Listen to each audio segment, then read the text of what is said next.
இனிமையான குழந்தைகளே, சுகம் சாந்தியின் வரதானம் ஒரு தந்தையிடமிருந்து மட்டுமே கிடைக்கிறது.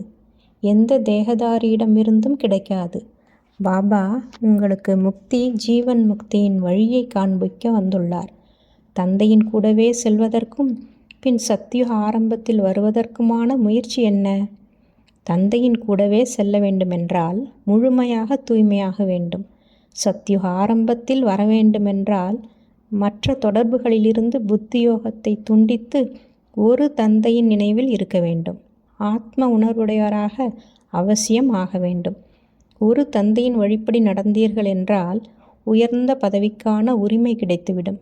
அனைத்து ஆத்மாக்களின் தந்தை ஒரே ஒருவர் ஆவார். ஒரு தந்தை ஆகும் பொழுது அனைத்து ஆத்மாக்களும் தங்களை சகோதரர்கள் என்று கூறுகிறார்கள். ஆத்மாவின் தந்தை ஒரே ஒரு பரமபிதா பரமாத்மா ஆவார். ஆத்மாவின் பெயர் ஒரு பொழுதும் மாறுவதில்லை. சரீரத்தின் பெயர் மாறுகிறது. ஆத்மா பல்வேறு சரீரங்கள் எடுத்து பாகம் நடிக்கிறது. அதாவது புனர்ஜென்மம், மறுபிறவி எடுக்கிறது.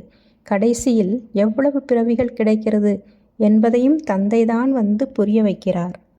அனைவருக்கும் சத்கதி அளிக்கும் வள்ளல் சத்குரு ஒரே ஒருவர் ஆவார். மனிதர்கள் மனிதர்களுக்கு குருவாகி சத்கதி அளிக்க முடியாது. தானும் சத்கதி அடைவதில்லை, மற்றவர்களுக்கு அளிப்பதும் இல்லை.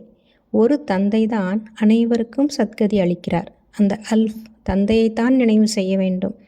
எந்த ஒரு மனிதனும் சதா காலத்திற்கு முக்தி, ஜீவன் முக்தி, சாந்தி மற்றும் சுகத்தை அளிக்க முடியாது என்று பாபா புரிய வைக்கிறார். சுகம் சாந்தியின் வரதானத்தை ஒரு தந்தைதான் அளிக்க முடியும். 5 விகாரங்கள் பெண்ணிடமும் 5 விகாரங்கள் ஆணிடமும் உள்ளது. சாஸ்திரங்களினால் ஞானத்தின் 3வது கண் யாருக்குமே கிடைப்பதில்லை. ஞானக்கண்ணை ஞான கடலான பரமபிதா பரமாத்மாதான் அளிக்கிறார். ஆத்மாவிற்கு 3வது கண் கிடைக்கிறது.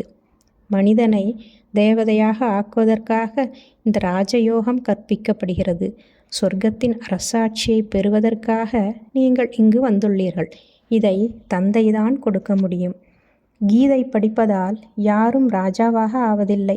இன்னுமே ஏழையாகிக் கொண்டே போகிறார்கள். தந்தைதான் சத்தியமான கீதையின் ஞானத்தை கூறி ராஜாவாக ஆக்குகிறார். மற்றவர்கள் மூலமாக கீதை கேட்பதால் ஏழையாகி விட்டுள்ளார்கள். சொர்க்கவாசி ஆக வேண்டுமென்றால் அவசியம் ஆத்ம உணர்வுடையராக ஆக வேண்டும். உங்கள் மீது 5 விகாரங்கள் என்ற ராவணனின் கிரகணம் உள்ளது. இந்த 5 விகாரங்களை தானமாக கொடுத்துவிட வேண்டும். நாம் ஒரு பொழுதும் விகாரத்தில் செல்ல மாட்டோம் என்று முதல் தானம் கொடுங்கள். நல்லது.